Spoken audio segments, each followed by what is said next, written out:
Good morning guys, welcome back once again on your favorite and amazing channel science वाला। So कैसे हैं आप सभी? आफ्टर लॉन्ग टाइम हम फिर दोबारा एक वीडियो लेके आ गए हैं चैनल के ऊपर, जहाँ पर अब हम completely class 12th class 11th का सिलेबस करेंगे और बहुत ही सीरियस होके यहाँ पर अब क्लासेस चलने वाली हैं।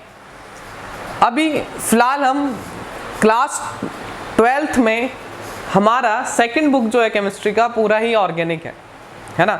चाहे हम पहले चैप्टर से स्टार्ट करें हेलो एल्केन या एरीन, पूरा ही आपका क्या है ऑर्गेनिक। उस ऑर्गेनिक को डेप्थ में कॉन्सेप्चुअल वाइज समझने के लिए अब हम स्टार्ट करने वाले हैं जीओसी। पहले बिल्कुल बेसिक लेवल समझेंगे हम किसका, जीओसी। ऑर्गेनिक को समझने के लिए भाई आपको जीओसी पढ़ना बहुत ही ज़्यादा नेसेसरी है जाता है। और अभी मैं देख रहा हूँ इस साल बहुत सारे बच्चों के क्या है कॉन्सेप्ट क्लियर नहीं है ऑर्गेनिक के लिए। सो दैट्स वाई हमने पहले यही फोकस किया है कि हम सबसे पहले जीओसी को कवर करेंगे, जिससे क्लास 11th वाले बच्चे भी इसको देख सकते हैं वीडियो को और प्लस 12th वाले भी, ठीक है। तो हम क्लास 11th का जो जनरल ऑर्गेनिक केमिस्ट्री है उस चैप्टर को आज डिस्कस करने वाले हैं इस वीडियो में, ठीक है। और यहाँ से अब हम जीओसी करने के बाद उसके बाद फिर एक एक करते हुए ऑर्गेनिक के चैप्टर्स को करेंगे, ठीक है। तो चलिए स्टार्ट करते हैं आज के इस लेक्चर को, जो कि है आपका जीओसी का, ठीक है। ओके, सो हेडिंग लगाइए जनरल ऑर्गेनिक केमिस्ट्री, जिसको भैया आप जीओसी भी कहते हैं। अब यही आपको पढ़ना है। जैसे ही हम जीओसी पे आते हैं तो सबसे पहला मेरा क्वेश्चन आपसे यही है कि ऑर्गेनिक होता क्या है। आप मार्केट में बहुत सारे ब्यूटी प्रोडक्ट्स लेने जाते हैं, आप बहुत बार देखते हैं कि कॉस्मेटिक आइटम्स लेने जाते हैं, वो आपसे पूछता है कि भैया ऑर्गेनिक चाहिए या नॉन ऑर्गेनिक चाहिए, ठीक है। तो आप क्या करते हैं, उसके अंदर जो भी आपको रिलेटेबल लगेगा, जो आपको बढ़िया लगता है, आप वो प्रोडक्ट ले लेते हैं। बट क्वेश्चन इज दैट कि ऑर्गेनिक होता क्या है, किस वजह से हम इसको ऑर्गेनिक कह रहे हैं उस प्रोडक्ट को। तो भैया ऑर्गेनिक वही होता है जिस सब्सटेंस के अंदर कार्बन की प्रेजेंस हो। If any substance have carbon this is called organic compound. अगर किसी भी कंपाउंड के अंदर कार्बन की प्रेजेंस है तो वो ऑर्गेनिक कंपाउंड कहलाता है। अब हमने क्लास 10th के चैप्टर नंबर 4 में देखा था कार्बन एंड इट्स कंपाउंड। हमने वहाँ पर थोड़ा सा कार्बन के बारे में जाना था। कार्बन के बारे में हमें क्लास 10th में एक चैप्टर पढ़ना पड़ा, क्लास 12th में फिर दोबारा 2-3 चैप्टर उससे रिलेटेबल पढ़ने पड़े। क्लास 12th में आने के बाद हमने देखा, 11th में हमने 2-3 चैप्टर पढ़े। क्लास 12th में आने के बाद हमने देखा कि हमें बहुत सारे चैप्टर पढ़ने पड़ रहे हैं जो कि सब ऑर्गेनिक से रिलेटेबल हैं। तो भैया ऐसा क्या हो गया ऑर्गेनिक में, क्यों इतना इंपॉर्टेंट हो गया, इतने सारे हमारे पास एलिमेंट्स थे हमारी पीरियोडिक टेबल में, पर कार्बन पे ही ऐसी क्यों बात आ गई, है ना। तो सबसे पहली बात तो भैया ऑर्गेनिक होता क्या है, तो हम लिख लेते हैं व्हाट इज ऑर्गेनिक। तो first of all it is the branch of chemistry in which we deal about the carbon and its compound। मैं आपको कुछ ज़्यादा इस चैप्टर को मतलब हाई फाई लेवल से नहीं पढ़ाऊंगा, बिल्कुल एकदम लोअर लेवल से, बट क्वेश्चन आपके सारे हिट हो रहे होंगे, चाहे वो नीट लेवल के हों चाहे वो आपके सीबीएसई बोर्ड के हों, ठीक है। देखना तो भैया ऑर्गेनिक होता क्या है, it is the branch of chemistry in which we deal about the carbon and carbon compound, ठीक है। कार्बन और कार्बन से बनने वाले कंपाउंड्स के बारे में हम यहाँ पर जानेंगे, ठीक है। तो अगर हम थोड़ा सा आगे चलते हैं ऑर्गेनिक केमिस्ट्री से आगे, तो जीओसी में अब बात ये है कि कार्बन की इतनी ज़्यादा वैल्यू क्यों है ना। तो उसके पीछे जो रीज़न है वो है वर्सेटाइल नेचर ऑफ कार्बन। क्या है भाई? Versatile nature of carbon. समझ आ रही है सभी को बात? ध्यान से देखेंगे भैया, दिक्कत हो जाएगी वरना बहुत ज़्यादा। वर्सेटाइल नेचर ऑफ कार्बन, ठीक है। अब बहुत से बच्चों के दिमाग में तूफान आ रहा होगा, चल रहा होगा दिमाग के अंदर कि वर्सेटाइल होता क्या है। तो बहुत ध्यान से सुनना बात को, बात नहीं सुनोगे तो बात छूट जाएगी, दिक्कत हो जाएगी बहुत ज़्यादा, है ना। ध्यान से सुनना। वर्सेटाइल का मतलब हमने क्लास 10th में भी पढ़ा था, चैप्टर नंबर 4 में।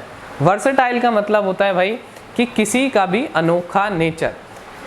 आपके इतने सारे एलिमेंट्स थे बट कार्बन ने क्या करा, कुछ डिफरेंट प्रॉपर्टीज को शो करना स्टार्ट किया, एक वर्सेटाइल नेचर को शो किया। अब क्वेश्चन यहाँ पर ये बनता है कि वर्सेटाइल नेचर तो है, मान लिया, पर वो वर्सेटाइल नेचर आ कैसे रहा है, कैसे उसका क्रिएशन हो रहा है, वो वर्सेटाइल नेचर बना क्यों। तो सुनना बहुत ध्यान से। अगर हम बात करते हैं यहाँ पर कार्बन की, तो भाई एटॉमिक नंबर होता है इसका 6। कितना होता है एटॉमिक नंबर? 6। अब 6 एटॉमिक नंबर होने की वजह से कार्बन का जो वैलेंसी होगा वो बनती है भाई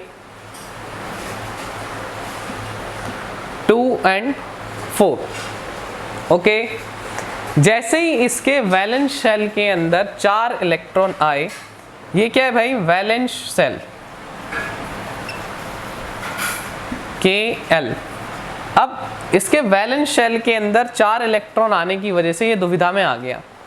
अब ना तो ये 4 किसी को दे रहा है, ना ही 4 किसी से लेगा, क्योंकि 4 देगा तो भी दिक्कत, 4 किसी से ले रहा है तो भी दिक्कत। बहुत ध्यान से सुनना, आपने मेटल एंड नॉन मेटल कक्षा 10वीं तीसरा चैप्टर पढ़ा था, सुनना बहुत ध्यान से। एक बहुत इंटरेस्टिंग सा एग्जाम्पल है। मान लो एक बच्चा था श्याम, ठीक है, जिसको 10 रुपए की चाउमीन खानी थी भाई, ठीक है, बट उसके पास थे 5 रुपए, ठीक है। उसने क्या करा, अपने दोस्त के पास गया, 5 रुपए उधार ले लिए और उससे चाउमीन खा ली, ठीक है। अब उसने क्या करा, जब उससे उधार लिया तो वो 5 उधारी में आ गया, माइनस में चला गया, ठीक है। एक केस बना आपका ये। दूसरा केस, फिर दोबारा चाउमीन खानी थी शाम को। अब की बार क्या कर रहा है, 5 रुपए तो हैं, पर एक दूसरे बच्चे के पास जाता है, राम के पास, और कहता है राम अब की बार 5 रुपए तू भी दे दे, मैं भी देता हूँ, दोनों मिलाएंगे, दोनों बराबरी से खाएंगे, 2-2 कांटे लगाएंगे और मस्त मजे से खाएंगे, ठीक है। अब जब उन्होंने चाउमीन को टेस्ट किया तो भाई अच्छा निकले बेकार निकले तो दोनों का ही नुकसान। 5-5 रुपए दोनों ने दिए, अच्छा हुआ तो फायदा, बुरा हुआ तो दोनों का बराबर फायदा। तो एक ऐसी बॉन्डिंग जहां पर आपका इलेक्ट्रॉन्स की शेयरिंग हो, this is called covalent bond. और इस दुविधा के कारण जो कार्बन के वैलेंस शेल के अंदर 4 इलेक्ट्रॉन आया, इस 4 इलेक्ट्रॉन आने की वजह से कार्बन क्या करने वाला है, यहाँ पर कोवेलेंट बॉन्ड्स का फॉर्मेशन करेगा। क्या करेगा? कोवेलेंट बॉन्ड का फॉर्मेशन। देखना ध्यान से। अब इसने क्या करा, +4 और -4 कटायन और अनायन फॉर्म में इसके पास 4 वैलेंसी आ गई, ठीक है। अब इस वजह से कार्बन क्या करेगा, कार्बन यहाँ पर कोवेलेंट बॉन्डिंग बनाना स्टार्ट करेगा, ठीक है। कार्बन फॉर्म्स कोवेलेंट बॉन्ड, ठीक है, कोवेलेंट बॉन्ड बनाएगा। कोवेलेंट बॉन्ड होता क्या है, अभी थोड़ी सी आगे जाके जानेंगे, अभी वैसे तो समझा दिया पर अभी लिखेंगे आगे जाके। कोवेलेंट बनाएगा, बहुत अच्छी बात, ठीक है भाई। इसके साथ साथ जो आपका कार्बन है ये टेट्रावैलेंट होता है भाई। कैसा? टेट्रावैलेंट, ठीक है। इसके साथ साथ ये कैटिनेशन करेगा। क्या करेगा? कैटिनेशन। एक कार्बन अपने साथ अपने नेबरिंग में 4 जनों के साथ दोस्ती कर सकता है, ठीक है। क्योंकि अगर हम यहाँ पर देखें तो अगर हम कार्बन की बात करें तो इसके वैलेंस शेल में 4 इलेक्ट्रॉन आ रहे हैं, तो 1 2 3 4, इस 4 को कहीं से 4 मिल जाए तो भैया दोस्ती हो जाए, ठीक है।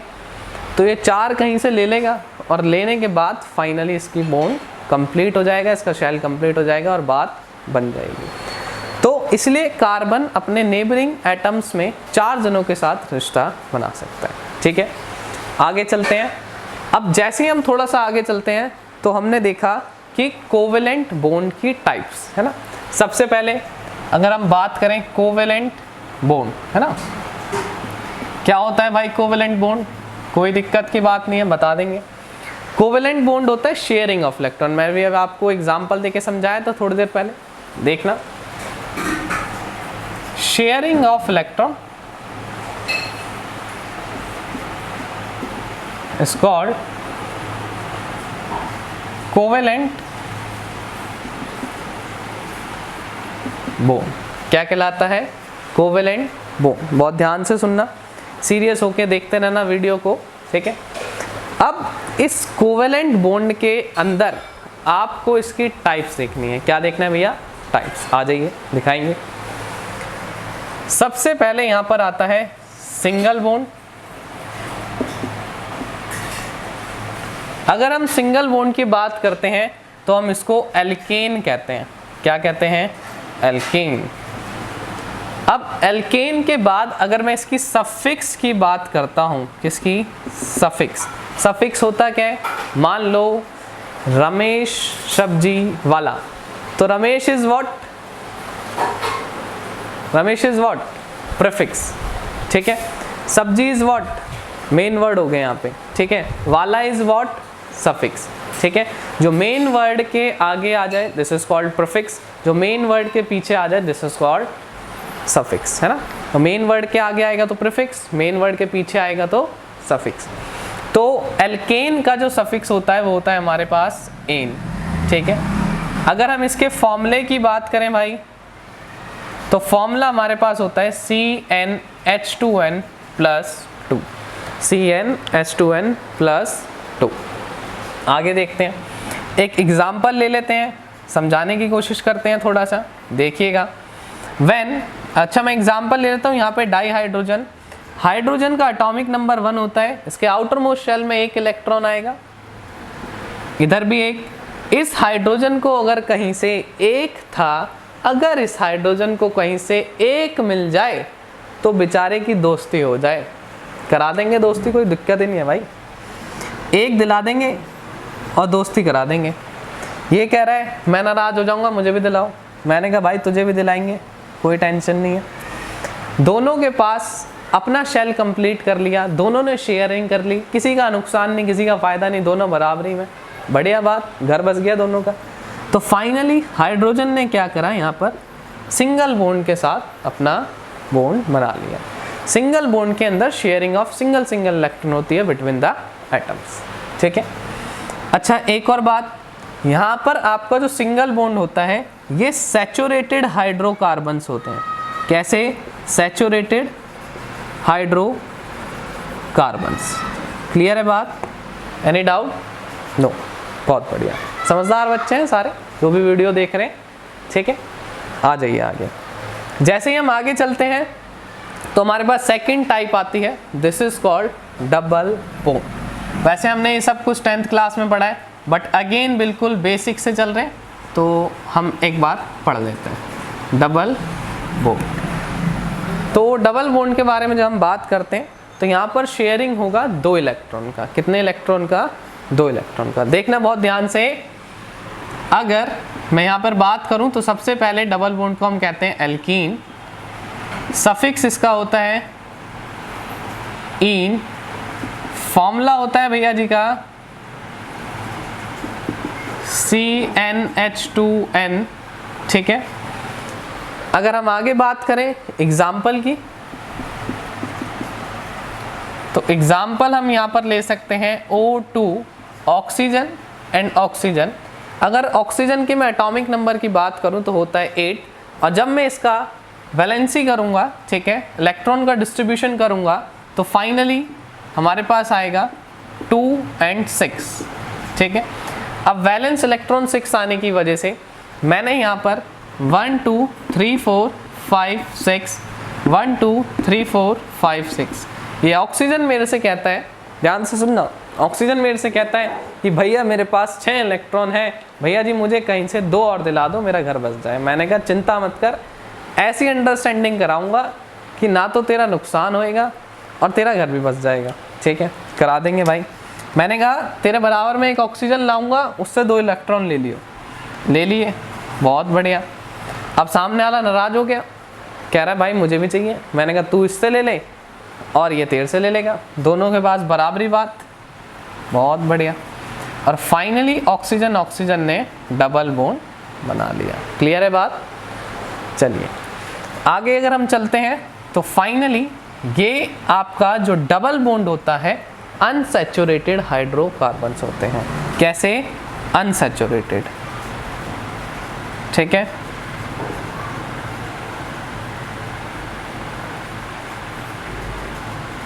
अच्छा एक बार देख लो, अनसैचुरेटेड और सैचुरेटेड का मतलब। सैचुरेटेड का मतलब है जब कार्बन और हाइड्रोजन पूरी तरह से एक दूसरे के साथ बॉन्डेड हो, this is called saturated hydrocarbons. Unsaturated जब पूरी तरीके से एक दूसरे के साथ बॉन्डेड ना हो, ठीक है, वहां पर डबल या ट्रिपल बॉन्ड आ जाएगा तो वो अनसैचुरेटेड हाइड्रोकार्बन कहलाएगा। क्लियर? चलिए एक और रहता है हमारे पास, लास्ट वन, ट्रिपल बॉन्ड।